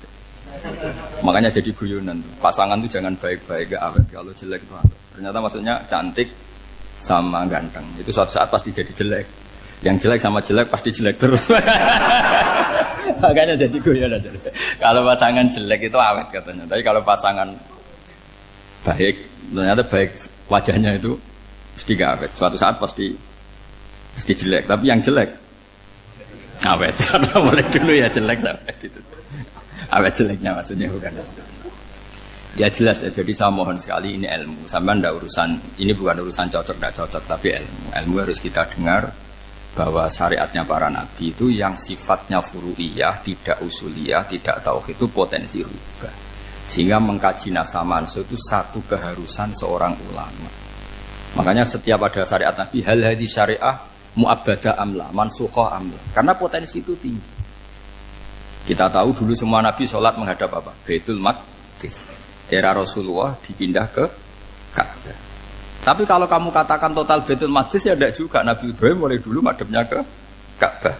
Tapi kalau Nabi Musa ke Baitul Maqdis. Terus kamu bilang ini 01, 02 ya memang syariat jadi sesuatu yang furu'iyah. Nah, kenapa ini furu'iyah? Jawabannya sederhana. Ketika seseorang menghadap Ka'bah itu menghadap batu apa menghadap Allah? Allah. Ketika menghadap Baitul Maqdis hakikatnya menghadap Allah apa menghadap Baitul Maqdis? Allah. Maka menghadap Ka'bah itu sebenarnya masalah furu'iyah. Yang masalah usuliyah adalah inni wajjahtu wajhiya lilladzi fataras samawati wal ardh. Yang permanen adalah menghadap Allah Subhanahu wa taala. Cuma secara prosedur syariatnya secara zahir menghadap Ka'bah. Maka potensi rubah karena ternyata itu furu'iyah. Untuk kiblatnya itu furu'iyah. Yang permanen adalah menghadap ke Allah Subhanahu wa taala. Ini penting ya. Jadi terus sekarang masih antar nabi apa di internal nabi? Ini sudah mau selesai waktunya, sudah habis ini. Internal. Ini sudah selesai, ini sudah pas ini. Mohon Pak Amir. Oh. Jam ini sudah sampai mana tadi? Diteruskan apa enggak? Sudah ya, sudah kayaknya sudah. Biar kelihatan cerdas terus. Sekali pertemuan sudah pinter gitu. Berapa? Setengah jam sudah pinter. Yang internal Nabi apa antar Nabi? Internal ya, sudah sekarang ke internal. Kalau internal lebih banyak lagi contohnya. Yang masyhur tentu masalah Baitul Maqdis. Dulu Rasulullah pernah sholat menghadap Baitul Maqdis 16 bulan. Berapa? 16 bulan, kila 17. Pokoknya khilafnya hanya 16 dan 17. Kalau ada bilang 10 bulan berarti gak pernah ngaji khilafnya. Karena khilafnya itu hanya 17 sama 16. Akhirnya sama Allah diminta disuruh menghadap ke Ka'bah. Saya ulang lagi, itu tetap masalah antar nabi sebetulnya. Begini. Makom itu kalau dalam bahasa Arab bukan kuburan. Kalau di Indonesia kan makomnya Sunan Bonang itu kan kuburan. Kalau makom dalam bahasa Arab itu sesuatu yang pernah dipakai singgah, itu namanya apa? Makom. Lalu Rasulullah itu pertama di Medina itu madhep Baitul Maqdis itu 16 bulan. Orang Yahudi senangnya bukan main. Sampai mereka bilang gini, Muhammad tuh gaya-gaya nantok punya agama baru, tapi kiblatnya ikut kita. Baguslah anak itu katanya, masih tahu diri katanya. Bagus katanya itu masih tahu diri. Jadi senangnya bukan main orang Yahudi. Karena kiblatnya Muhammad sama dengan mereka. Ya tentu mereka jangkar Muhammad, bukan Sayyidina Muhammad atau Rasul Muhammad, karena mereka masih gak iman. Nabi itu ya agak tersiksa karena beliau secara gen turunan Nabi Ibrahim dan kiblatnya Ibrahim itu Ka'bah. Agak tersiksa tapi sami'na wa ata'na tetap madhab ke Baitul Maqdis berapa? 16 bulan. Suatu saat Nabi Muhammad itu disuruh madhab Ka'bah. Ini dengerin. Akhirnya madhab ke Ka'bah. Apa yang terjadi? Orang Yahudi komentar gini, Muhammad itu gimana? Dia di perantauan, rindu sama keluarganya, terus rindunya itu diaplikasikan jadi perilaku agama. Jadi dia madhab Ka'bah dianggap kangen. Kayak saya kan orang Rembang. Rembang itu apanya Jogja? Timurnya apa-apanya? Enggak, Jakarta itu mana Jakarta itu? Barat sana ya. Ibaratnya saya orang Jakarta, terus merantau di Jogja. Dulu kiblatnya itu menghadap ke timur. Terus ketika madhab ke barat, kata sampean, wah itu padunya kangen apa? Keluarga. Itu kurang ajar orang Yahudi. Jadi orang Yahudi itu memang paling pinter bully. Makanya kalau sampean tukang bully itu ya agak-agak ya enggak. Saya tidak ngomong agak ya, pokoknya agak-agak ya. Pinter bully orang Yahudi. Makanya enggak ada orang debat sepinter orang Yahudi. Yang bisa ngalahkan hanya Tuhan itu. Orang Yahudi yang bisa ngalahkan hanya Tuhan. Udah Sayyidina Ali orang paling terkenal cerdas. Itu kalau sama orang Yahudi itu pusing. Karena ya apa logikanya itu? Saya beri sekian contoh. Ada orang Yahudi tanya gini, Muhammad, kalau kambing mati itu yang bunuh siapa? Ya Allah, mati langsung. Agama kamu itu aneh, Mak. Yang langsung sentuhan Allah haram, tapi yang lewat tangan-tangan jahil manusia malah halal. Harusnya itu yang halal kan orisinal, langsung Allah yang bunuh. Jadi uteknya itu aneh, dari cara berpikir itu aneh. Nah cara sampean ini kan, nak halal pangan kue. Tapi Nabi kan nggak boleh bertutur kata kasar gitu. Kalau yang jadi Nabi saya untalan ngono kan gitu. Tapi Nabi kan nggak boleh kasar. Jadi Nabi itu problem karena nggak boleh apa? Kasar. Kalau kita kan gampang, wis nak halal untalan kan selesai apa? Tapi Nabi nggak boleh kasar gitu. Jadi nggak Nabi, sampean itu kan enak. Mau keliru ya pantas, mau apa saja pantas. Karena kan nggak panutan. Kalau Nabi nggak bisa meluruskan kebenaran itu harus tetap sesuai akhlak.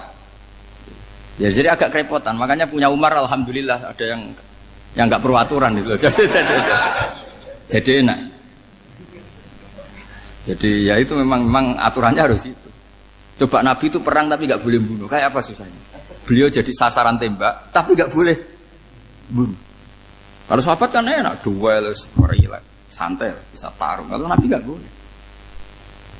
Makanya Nabi meskipun ikut perang terus gak ada sejarah orang yang dibunuh.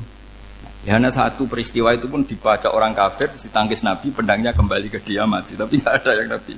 Karena Nabi kalau pembunuh nanti itu terus kayak pendekar kan yang susah juga punya Nabi kok. Habis perang misalnya Nabi tanya, Muhammad habis serang berapa? 1000. Ya repot juga punya Nabi mantan apa? Pembunuh meskipun yang dibunuh orang kafir, tapi kan kayak apa ya? Fitrah manusia itu akan menolak kepemimpinan orang yang gitulah pokoknya nggak bisa diterangkan itu. Makanya Nabi itu nggak pernah bunuh, meskipun kayak apa musuhnya tapi nggak pernah bunuh. Untungnya di sekeliling orang-orang yang tadi. Jangan bilang itu suka bunuh ya, pokoknya perang gitu ya. Perang dengan bunuh itu beda loh ya. Kalau perang itu fair apa? Fair. Sampai mana tadi? Nabi Ibrahim ya tadi. Makom tadi saya ulang lagi. Nabi Muhammad menghadap ke Baitul Maqdis itu hanya Allah nuruti. Ini loh Nabi betul. Tahu betul bahwa di antara syariat adalah Baitul Maqdis karena semua Nabi pernah berkiblat Baitul Maqdis. Tapi Nabi ketika menghadap ke Ka'bah, Nabi juga dibilangin sama Allah. Ini loh syariat yang benar karena Ka'bah juga kiblat sing a'taku, lebih tua ketimbang Baitul Maqdis. Maka disebut Ka'bah Atiqah. Ilal Baitil Atiq. Kalau Quran bahasakan Ka'bah apa? Wal yatawafu bil Baitil Atiq. Atiq itu tua sekali. Ya sudah. Ketika berstatus tua itu orang Yahudi seneng, mergo roh kelirune Muhammad. Mereka nantang, Muhammad ayo debat terbuka. Nabi rawuh. Bagaimana Anda bilang Ka'bah itu kiblat tertua? Wong Ka'bah itu pertama yang menghadap sana itu ya kamu. Semua Nabi menghadapnya ke Baitul Maqdis. Terus Nabi Muhammad mulai berargumentasi ilmiah tadi. Enggak, Ka'bah itu kiblatnya Ibrahim. Jadi Ibrahim dulu itu yang mulai dulu kiblatnya itu di Ka'bah. Terus orang itu tanya, buktinya apa? Terus dijawab, fihi ayatum bayinatum maqam Ibrahim. Ternyata di situ ada jejak kakinya Nabi Ibrahim, yaitu batu yang diinjak beliau ketika bangun Ka'bah. Itu argumentasi ilmiah. Lah barang orang Yahudi kehilangan ilmu, itu gobloknya orang Yahudi. Makanya yang bisa mengalahkan Yahudi hanya Allah Subhanahu wa taala. Wong Ibrahim saja golongan kita, pengikut kita. Ibrahim itu pengikut Yahudi. Wah, itu Nabi mulai senyum-senyum, mulai tertawa-tawa. Wih, ku goblok orang terdidik. Karena itu ibaratnya kayak kamu bilang Soekarno itu pengagum Puan Maharani. Kira-kira seperti itu. Soekarno itu pengikut Puan. Karena Yahuda itu Yahuda bin Yakub bin Ishak bin Ibrahim. Saya ulang lagi ya, nasabnya Yahudi ya Pak. Yahuda bin Yakub bin Ishak bin Ibrahim. Jadi Ibrahim itu mbah keempat dari Yahuda. Tapi karena mereka kalah debat, Ibrahim itu pengikut Yahudi. Itu sama dengan bilang apa? Soekarno itu pengikut Puan Maharani. Itu kan jadi aneh. Atau Gus Dur pengikut Mbak Yeni, atau Basim Masari pengikut Mbak Yeni, itu kan aneh. Wah, akhirnya sama Allah diingatkan. Makanya ada ayat ha antum haula hajatum fi ma lakum bi ilm falimatu hajuna fi ma laysa lakum bi ilm. Perjanjian debat ini semuanya harus ilmiah. Tapi kenapa perdebatan Anda malah ndak ilmiah? Karena orang Yahudi iftadohu, malu semua. Wah, semuanya Muhammad itu satu-satunya kekalahan orang Yahudi. Tapi ayat-ayat seperti ini itu enggak populer. Ayat ha antum haula'i hajastum fi ma lakum bi ilm falimatu hajuna fi ma laysa lakum bi. Jadi Islam, betapa hebatnya Islam. Kalau debat harus ilmiah. Dan Kanjeng Nabi menantang, ini perjanjian kita debat ini ilmiah. Kenapa sekarang jadi tidak ilmiah? Yaitu kamu mengatakan Ibrahim itu pengikut Yahudi, padahal Ibrahim dengan Yahudi itu dulu Ibrahim. Bukan ya, mat kalah mat, tapi tetap ra Islam. Tapi nah, makanya terus Ka'bah dibuktikan ketuaannya lewat apa? Fihi ayatum bayinatum maqamu Ibrahim. Itu bukan makam kuburan. Karena makamnya Nabi Ibrahim tetap Hebron, temudi Palestina. Kira-kira itu Palestina. Jare Israel yo ning Israel, mbah menang di. Jare ning Israel yo ning Israel, jare Palestina ning. Saya pernah ziarah ke sana di Hebron. Di makamnya Nabi siapa? Ibrahim. Jadi jelas ya. Jadi nasa mansur itu ketentuan yang dikehendaki Allah Subhanahu wa taala untuk menguji loyalitas manusia, menanggalkan semua akalnya. Makanya saya mohon sekali siapapun yang ngaji saya dimanapun, sekali-kali manusia itu harus menanggalkan akalnya. Sekali Anda pakai akal, maka Anda akan ingkar dengan nasa mansur. Nasa mansur itu hukum yang direvisi, yang dibatalkan. Makanya orang Yahudi lagi-lagi pinternya orang Yahudi. Merovokasi orang-orang yang Islamnya belum kuat, diprovokasi gini. Ungzuru ila Muhammadin tahayyara fi din yukhillu yawman wa yuharrimu ukhra. Lihat itu Muhammad, dia kebingungan cara beragama. Kadang bilang A, besok bilang B. Jadi nasa mansub dianggap satu bentuk kebingungan. Gak kurang ajar tapi. Wah, akhirnya sebagian orang yang murtad. Makanya nasa mansub itu satu peristiwa yang menjadikan banyak orang murtad. Karena diprovokasi orang Yahudi bahwa itu bentuk kebingungan Muhammad. Akhirnya terus saya qulu sufaha minan nasi ma wallahum al-qiblati mulati kanu alaiha. Nah, kelirunya orang Yahudi adalah ternyata nasah mansukh yang dipilih Rasulullah itu semuanya ada di Taurat dan Injil. Termasuk di Taurat dan Injil disifati dan Nabi yusolli ilal qiblatain, bahwa Nabi ini akan bersolat dengan dua kiblat. Makanya tetap ditantang. Qul fa'tu bit Taurati fatluha in kuntum shadiqin. Kalau kamu tidak percaya bahwa saya ini orisinil, ayo bareng-bareng mengkaji Taurat. Tapi mereka tidak siap mengkaji Taurat. Karena Taurat semuanya mendukung Rasulullah Muhammad SAW. Fatluha in kuntum shadiqin. Makanya ini penting sekali ngaji. Jadi perdebatan itu macam-macam.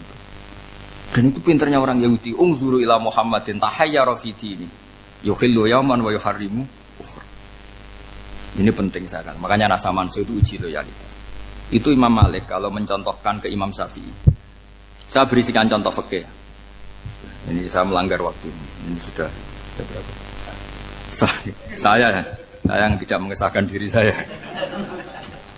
Ya misalnya ini ya, ini kertas bawa ya, ini kertas bawa. Terus ini tak kasih uang misalnya, uang 100.000. Atau kalau contoh Imam Syafi'i dulu dididik Imam Malik begini.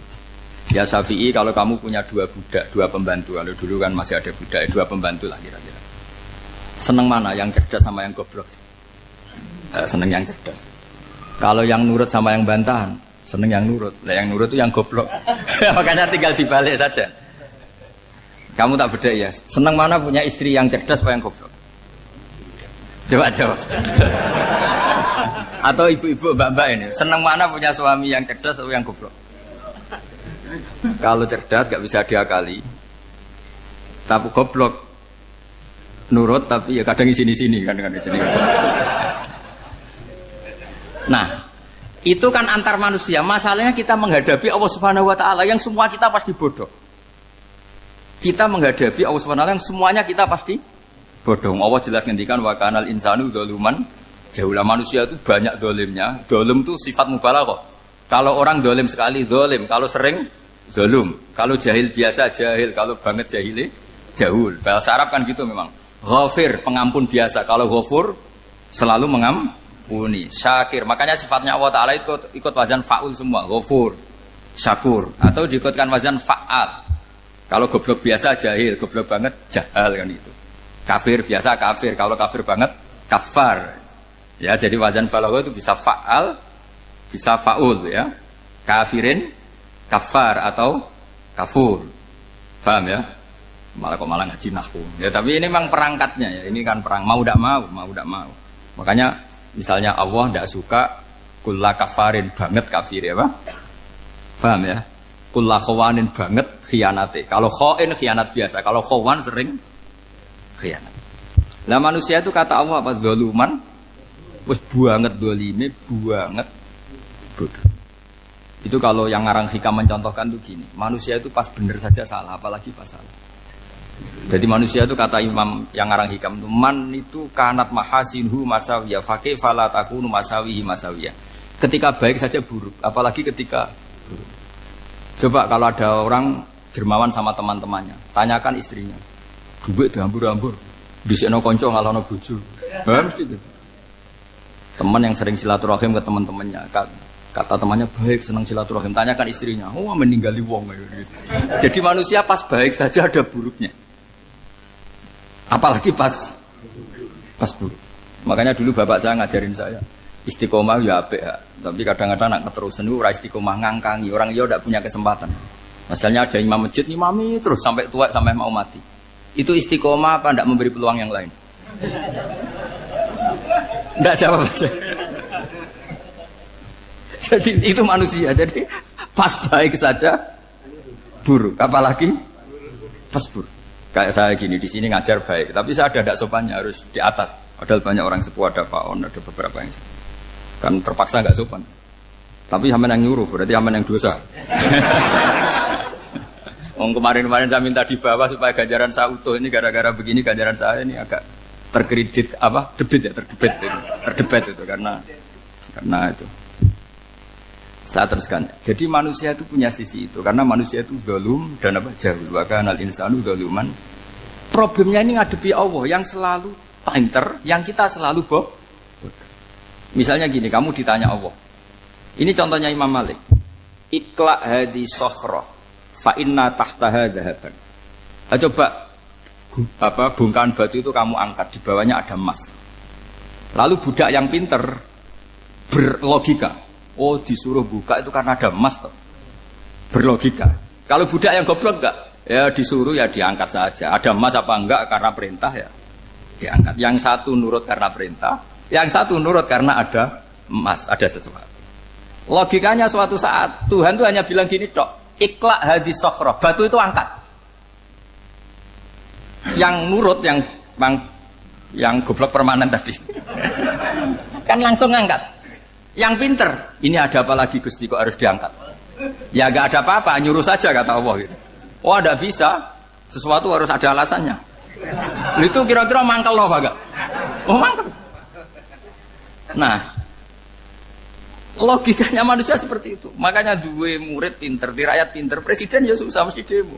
Goblok ya susah sini uang. Ini kan nggak ada pilihan. Memang manusia itu nggak ada pilihan. Nah sekarang masalahnya gini di fikih ini, saya kembali lagi ke fikih. Pertanyaannya secara fikih begini. Misalnya iddah. Iddah itu seorang perempuan ditinggal mati suaminya atau ditinggal atau cerai. Itu kan ada namanya apa? Iddah. Iddah itu memastikan apa tujuannya? Memastikan rahim itu steril dari mani atau sperma zaut awal. Supaya nanti kalau dinikah orang lain tidak terjadi ikhtilatul nasab. Oke, berarti iddah kita beri argumentasi secara ilmiah li baro'atir rohmi. Jadi misalnya Zaid menceraikan istrinya Sri dalam keadaan masih bisa haid. Iddahnya 3 kali masa suci. Wal mutallaqatu yatarabbasna bi anfusina salasata quru. Lalu karena secara teori medis kalau haid berarti bukti tidak hamil. Apalagi kalau haidnya terulang-ulang sampai 3 kali pasti tidak hamil. Jika kalau nanti dinikahi orang lain pasti kalau ada anak ya anaknya zaud sani atau zaud kedua. Berarti alasan iddah li baro'atir rohmi. Oke, kita sok pinter, sok bijak. Pertanyaannya adalah, sekarang sudah baru 1 bulan, suaminya di Malaysia, nggak pernah ngumpuli. Dicek di medis juga berbukti tidak hamil. Apakah boleh tanpa iddah? Semua ulama mengatakan tidak boleh. Tapi ini kan rahimnya jelas bersih. Ya karena iddah itu nuruti perintah pangeran, pokoknya tetap iddah. 3 kali masa suci. 3 kali masa suci atau masa haid. Itu ada perdebatan ulama. Tapi kan ini terbukti bersih, Gus. Meskipun terbukti bersih, kata Allah harus iddah 3 bulan atau berapa? Kira-kira 3 bulan, 4 bulan ya tetap harus iddah. Kowe milih mana? Sok pinter. Gusti, berhubung ini. Pangeran mbok terangno gitu. Berhubung. Jadi Tuhan apa mbok wari? Berhubung Gusti. Ini jelas steril dari sperma zaut awal. Enggak usah iddah, Gusti. Sama aja kamu disuruh majikan kamu ikhla hadis safra, berhubung nggak ada apa-apa, nggak usah ya. Kira-kira mangkel nonda budak yang seperti itu. Mangkel. Maka dibutuhkan kebodohan dalam beragama.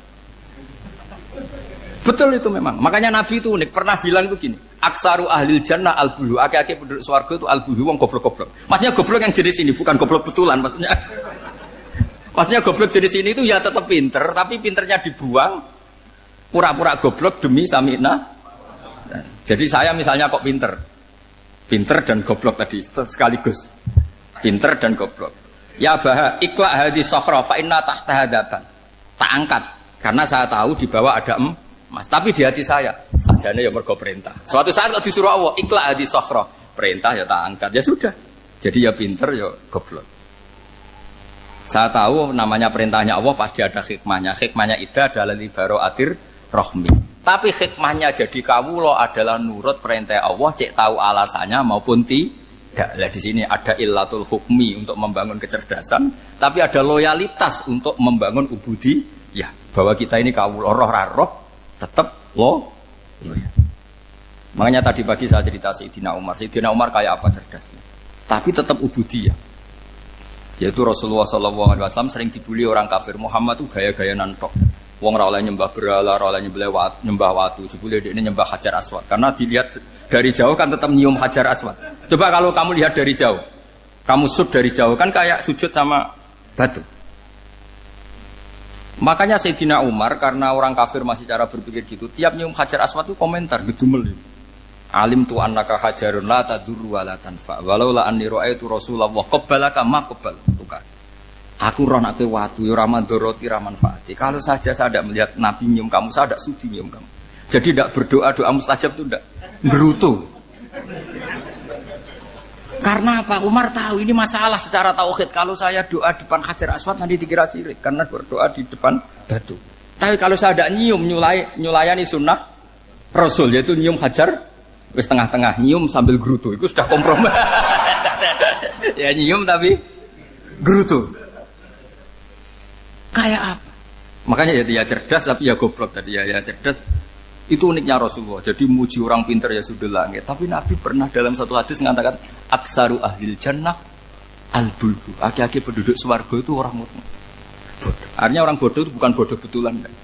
Dia meninggalkan akalnya demi loyalitas ubudiyah. Nah, untuk menutup sesi ini terakhir betul tak tutup setelah ini selesai. Untuk menutup itu bukti begini, perang Badar itu perang yang nggak mungkin dimenangkan umat Islam karena orang kafir itu 1000 dengan pasukan full dengan peralatan perang full. Rasulullah itu tahun kedua Hijriah itu pasukannya hanya 313. Itu pun pedang itu untuk orang 5 itu hanya ada pedang 1. Jadi kalau mau dibaca orang sih, kamu nilai pedangnya aku. Itu kan nggak kebayang perang dalam keadaan seperti itu. Jadi mesti kalah, orang kok mungkin kalah mesti. Tapi Nabi tetap bilang, saya ini disuruh Allah perang, ya harus berangkat. Yaitu perang Badar. Kata para sahabat, ya Rasulullah ini nggak masuk akal, sudah nggak usah perang, ini nggak masuk akal, mau setor nyawa. Sudah gitu dadaan, nggak ada persiapan. Lucunya apa? Sahabat itu ketika Nabi tetap berangkat.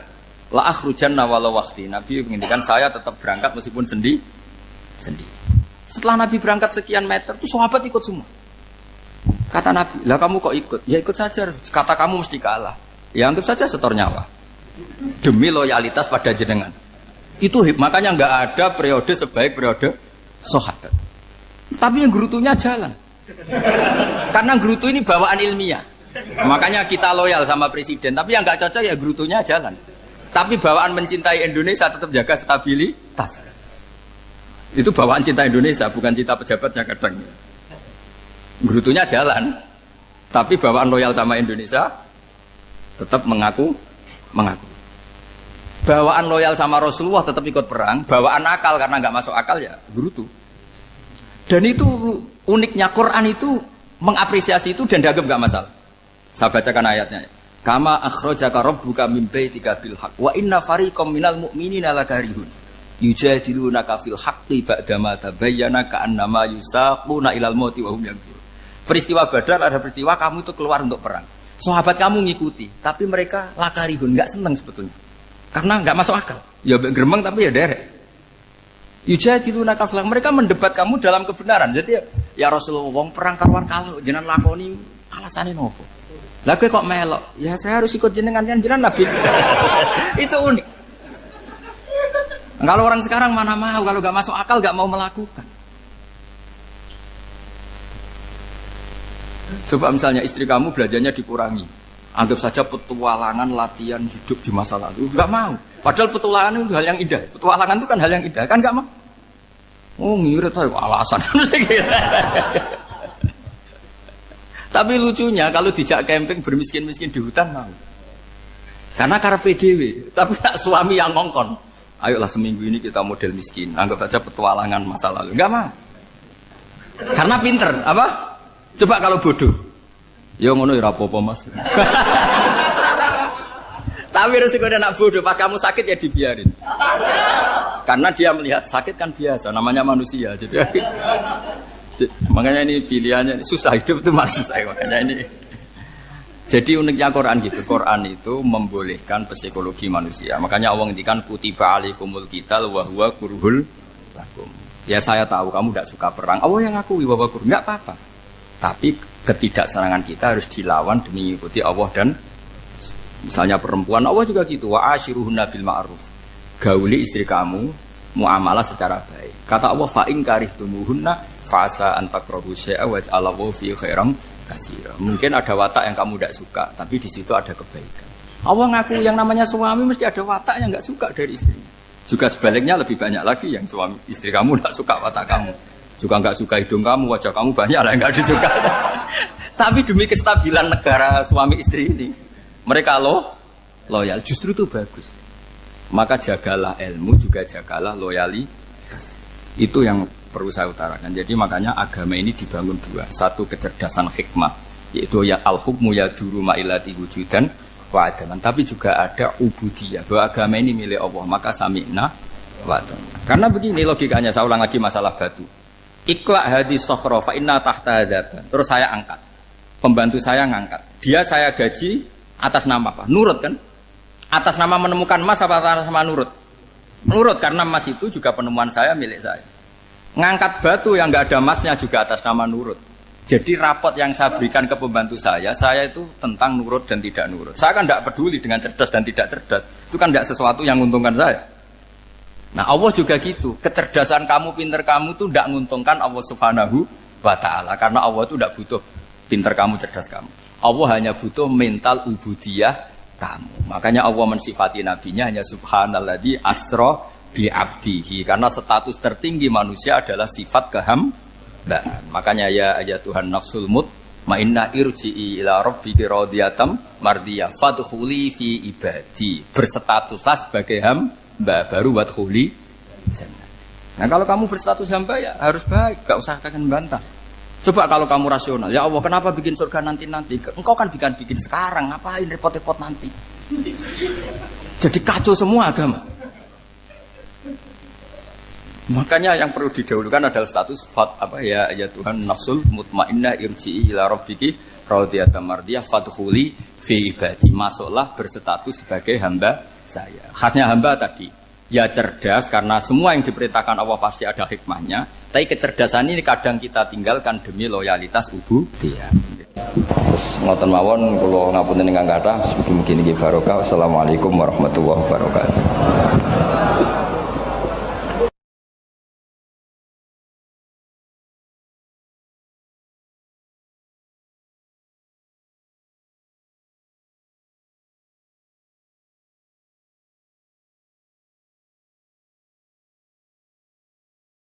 Ono bajingan kondang, gak tahu konangan.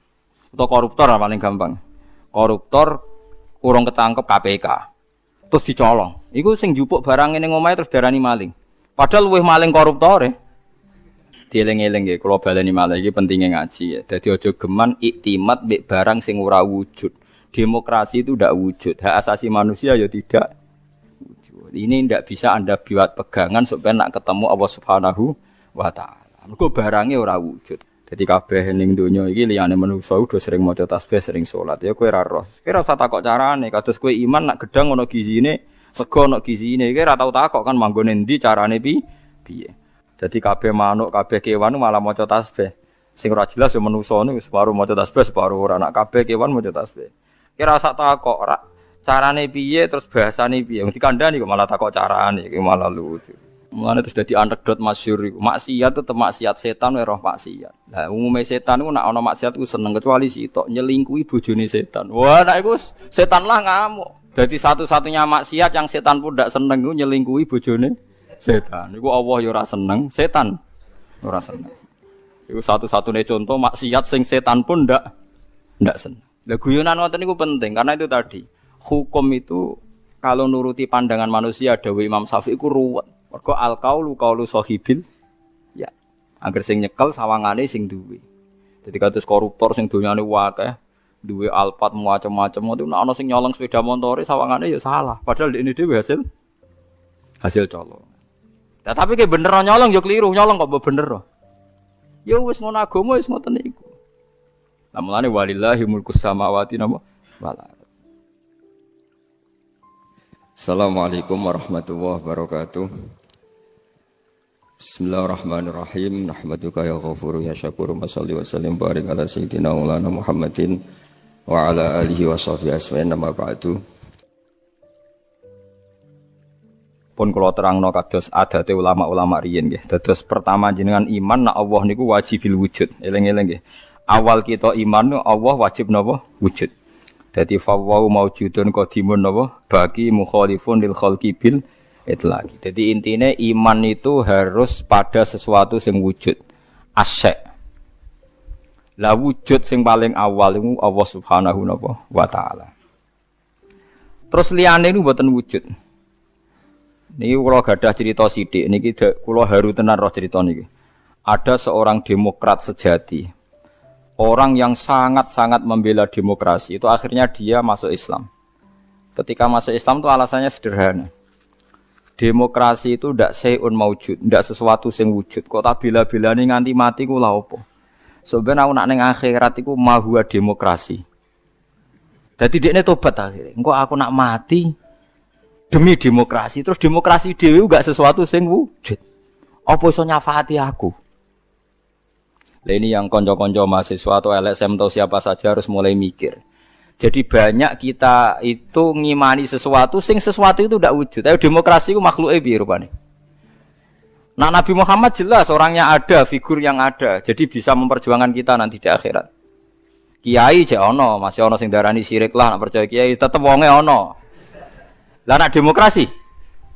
Ya sebenarnya akhirat, ya Allah, saya mati ini demi demokrasi, celukan demokrasi.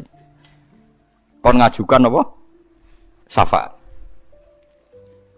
Lah makanya ngendikane ulama-ulama, kula nerangno model ulama kuno mawon. Iman niku titenane sing bener sitok, iman mbek sesuatu sing wujud. Demokrasi itu tidak wujud.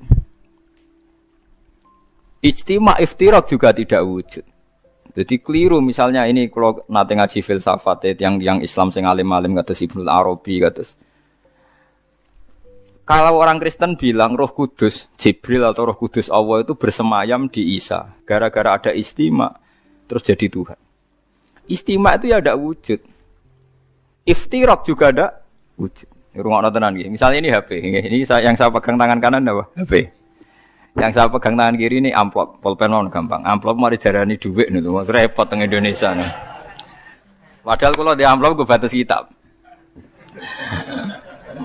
Lha nggih, amplop kula niku tulisane ku naskah. Kula nak sinau teng kitab-kitab aneh niku kula kutip. Kula kutip teng amplop teng kitab. Mboten kados amplop Ruhin. Dadi wis ora sugih tapi amplop isine napa? Dhuwit. Nah kula isine naskah. Ya ini HP ya, di tangan kanan saya namanya apa? HP. Berarti HP maujud. Mun mikir lenan mawon, HP ini maujud. Tangan kiri kula pulpen. Pulpen ini maujud. Ketika bertemu orang menyebut ijtima'. Lalu ijtima' itu wujud enggak? Enggak kan? Ketika saya pisah namanya iftirak. Jadi fal istima' wal iftirak amroni nisbiyan ila wujuda li dzatihim. Jadi jenenge kumpul lebih pisah itu sesuatu yang tidak ada. Sing ana ya HP, nak nempel jenenge kumpul, nak pisah jenenge pisah. Lah bela hak asasi manusia yang ngoten niku, nak bela wong jenenge hak asasi manusia. Nak nginjak wong jenenge nginjak hak asasi manusia. Tapi hak asasi atau demokrasi itu sesuatu yang enggak wujud. Sebenarnya bengok-bengok piye ya demokrasi, saya ini mati demi engkau. Goblok gak misalnya wong mati demi demokrasi. Lah makanya Islam tuh mendorong aja sampai kowe koyo wong kafir, nyangka amale ana gunane jebule muk koyo amun-amun, mbok sangka banyu jebule ora ana. Kaya kowe nyangka demokrasi sesuatu sing sakral jebule barange ora ana. Beda bela Nabi Muhammad, bela Imam Ghazali, bela ulama-ulama, piye wae ana wujude. Paham nggih? Nek ana wujude ana kemungkinan ana komunikasi, ana saling tolong menolong. Atok wong mati demi nyari makan, sego ana wujude. Ya iku paling angel ning bab filsafat. Tapi manusia itu seneng ae tertipu mbek kasaro bim biki ati yahsabu dzamanu. Nah, jadi barang ra wujud disangka wujud. Wow, kados amun-amun disangka wujud. Jebule ndak wujud. Kula baleni malih iki. Kecuali begini, Anda bela demokrasi karena itu mbok anggap amal soleh yang disahkan Islam. Berarti kan bukan karena demokrasi, karena panduan Islam yang membenarkan ada di antara bentuk. Kalau berarti itu kalau begitu kan Anda dipandu oleh napa? Islam. Misalnya ada orang kecil ditindas majikannya, terus kamu bela orang kecil. Wah ini atas nama demokrasi tidak boleh. Tapi di hati kamu sebetulnya bela Islam, karena Islam menyuruh menolong yang lemah. Yang menolong yang lemah dalam konteks nasional misalnya dibahasakan demokrasi itu boleh. Tapi masalahnya juga nanti mungkin Rasulullah cemburu. Dadi yo sing apik ora jare aku tapi jare demokrasi. Lha iku yo repot meneh. Nah selama ini kasusnya begitu, semua kebaikan seakan-akan sumbernya dari demokrasi, tidak dari nopo Islam. Menolong orang lemah, demokrasi. Membela kaum minoritas, demokrasi. Menegakkan keadilan. Dan aku itu takokno Kanjeng Nabi. Jadi aku ora tau mbok sebut. Resiko lagi kan? Wes saiki semenjak ngaji ini kayak milih ndi? Milih dipandu demokrasi atau milih dipandu Kanjeng Nabi? Tenan wani. Nah, engko nang isen ngarepe wong akeh lho, masalahnya kan kurang gaul misal.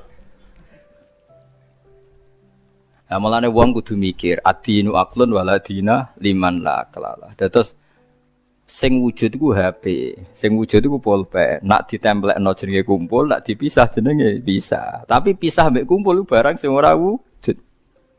Lah barang ra wujud saiki udah dimani orang mati demi demokrasi. Lalu demokrasi itu apa wujud?